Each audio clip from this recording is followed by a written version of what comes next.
Alright, you guys remember our SOA truss?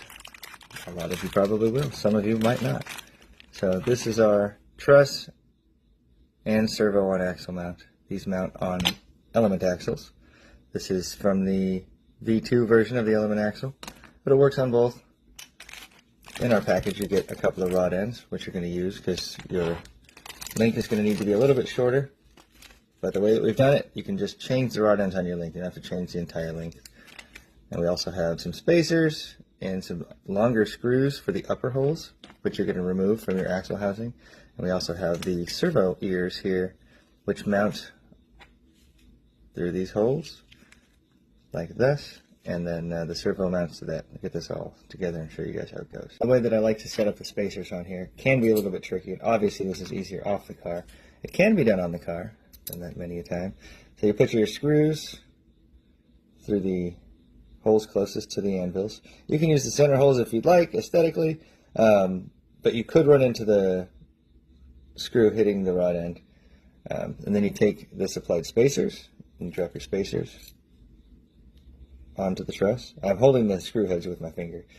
And then you just line it up onto the axle. So you can kind of see where it was sitting on this axle before I unmounted it to make this video. And then you line those up just like that.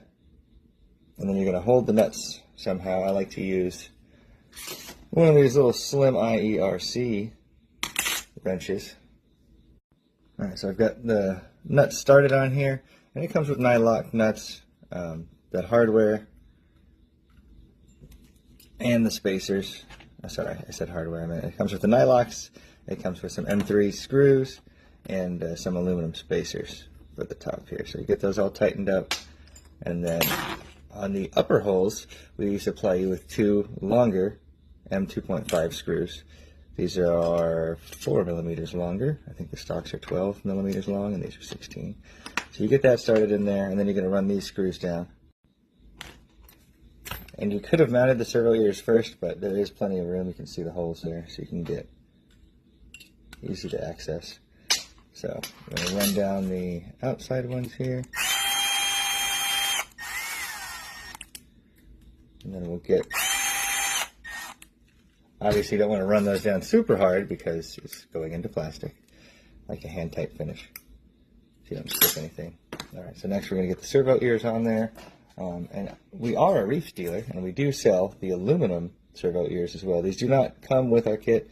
The kits come with plastic injection molded servo ears, but you can get these reefs ones that we sell on the website. They're a little bit heavier and beefier, and a little bit of bling factor. Drop your screw in the hole, and then this is usually how I start them. It's just a little easier. Then you're less likely to scratch stuff. And with the servo ears loose, take your servo of choice, and then get that started with a couple other screws. The reason I say to get the servo started with them loose is there's one hole on the servo ears, so this allows some adjustability.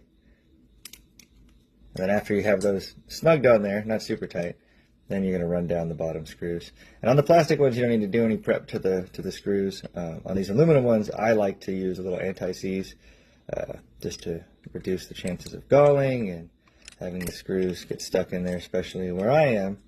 It's moist, and yeah, there we go. So we have your servo on axle, and these trusses come in a few different options. There's a raw finish, there's black, and I think we have a couple of the colored ones left. There's one red and one blue on the website.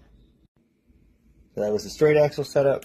This is it on some portal axles. I had this set up on a moon buggy, just to show you what it looks like with the link set up on there, and it does work on the straight and portal axles. There we go. Thanks for watching. Build your adventure on ScaleMetalSupplies.com.